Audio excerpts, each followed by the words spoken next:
Halika na. Magsanib puwersa na tayo.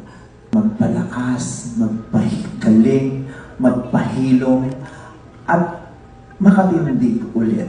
Kapiling kayo. Hindi tumindig mag-isa, kundi tumindig kasama kayo. Maraming salamat po. This is just so historic. So iconic. This is mothering. Diba? Iba eh. Kasi, who would have thought? Diba? Who would have thought? Hindi lang naman siguro ako nakaisip na, who would have thought? Na mangyayari ito, magsasanib puwersa talaga, na magsasama talaga ang ABS at GMA ka na. Magsanib puwersa na tayo para mapanalunan at mapagtagumpayan ang mas malalaking hamon.